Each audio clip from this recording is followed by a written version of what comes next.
You know that awkward feeling when the party's a little too quiet, and someone says, "Let's light things up"? Well, Emperor Nero took that way too literally. Welcome to ancient Rome, where entertainment wasn't just bread and circuses.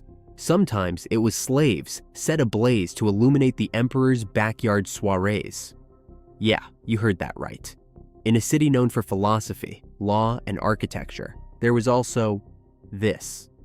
Welcome to dying for a living history, where history's worst jobs come to life, often just before death. Picture this. You're a slave in 64 AD. You don't get paid, obviously. You don't have rights.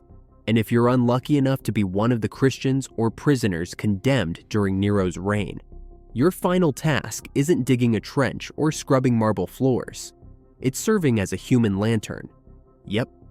Your job is to die slowly in a fire while elite Romans sip wine and pretend it's just ambiance.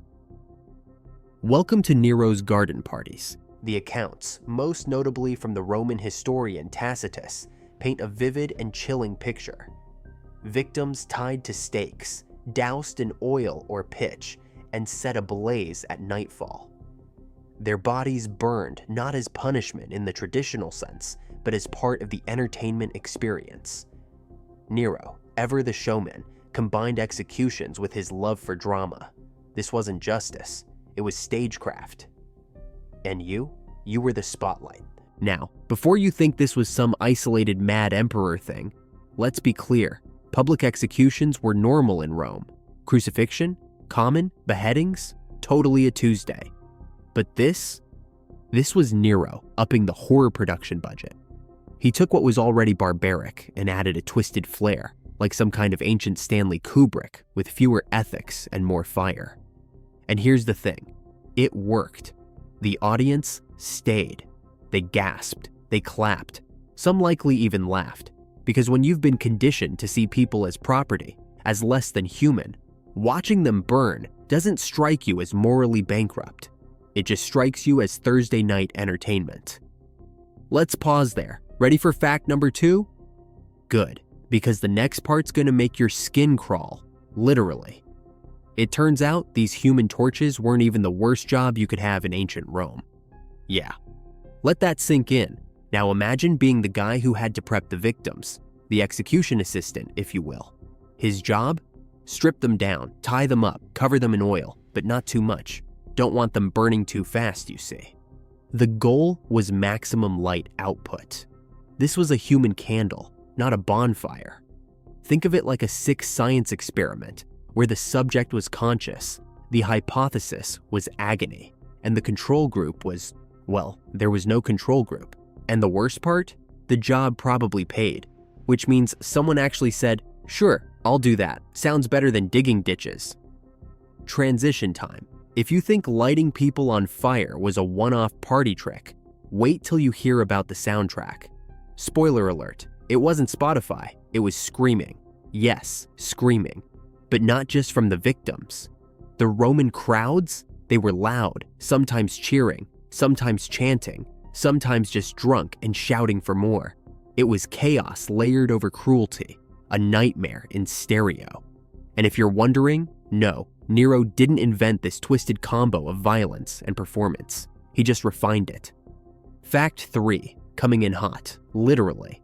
These events weren't just for show, they were PR. Nero used these executions to shift blame for the Great Fire of Rome in 64 AD. The city burned, people were angry, and the emperor needed a scapegoat. Enter the Christians, stage left. By setting them on fire, he set the narrative. It was their fault. Look how dangerous they are. It was political theater at its most gruesome. Nero didn't just light them on fire, he lit the story. He broadcast fear like a propaganda machine dressed in a toga. The message was loud, obedience or flames. And it worked. People redirected their rage from the emperor to the victims. It was ancient spin doctoring through human sacrifice. Next transition, you might be thinking, okay, but surely historians exaggerated, right? Buckle up for fact 4, because the sources aren't just real, they're disturbingly detailed. Tacitus, a Roman senator and historian, wasn't exactly known for hyperbole. He reported these burnings with cold, almost detached accuracy.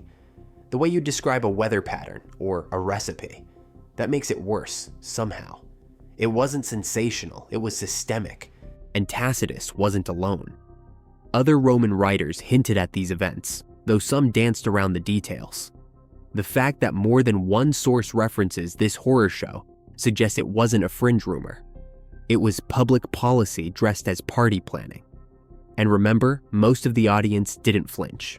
In fact, Nero was only criticized for going too far, not for doing it at all.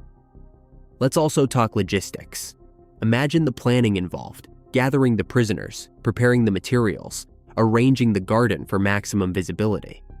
This wasn't a last-minute decision. It was organized, choreographed, like a deranged version of Cirque du Soleil, with fire and fear. The very infrastructure of Roman society supported it. Slaves building the pyres, guards escorting the victims, and the emperor orchestrating the flames.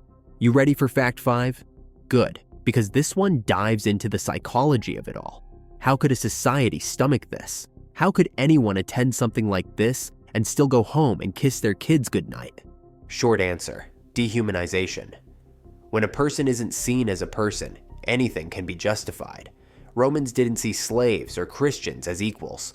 They were tools, properties, disposable bodies in the empire's performance. And Nero? He played that stage like a maestro of manipulation. He made cruelty feel normal. He normalized horror. And here's the kicker. Many historians believe that Nero didn't act alone in this. The events were staffed, managed, coordinated. There were fire maintainers, guards, oil preppers, and yes, spectators who paid good money to sit close. It was a machine of death dressed up as art. But not all Romans cheered.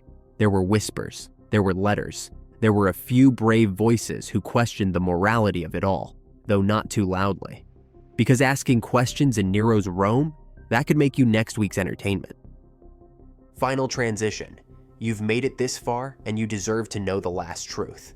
Because the 6th and final fact, it didn't end with Nero. After Nero's death, Rome didn't suddenly find morality. Other emperors carried on the tradition of violent spectacle. Gladiator games continued. Executions stayed public. And while human torches may have faded as a literal act, the spirit of state-sponsored terror lived on. In fact, echoes of this kind of cruelty exist in every century that followed, just with better marketing. Medieval burnings, witch trials, public hangings, electric chairs in town squares, all of it carrying the same DNA. Make death visible, make pain theatrical, make the people watch. And even today, we binge-watch stories of true crime, war, and tragedy. We may no longer cheer in amphitheaters, but the human fascination with violence as spectacle, that never went away. It just evolved. So the next time your job feels soul-crushing, just be glad it's not body burning.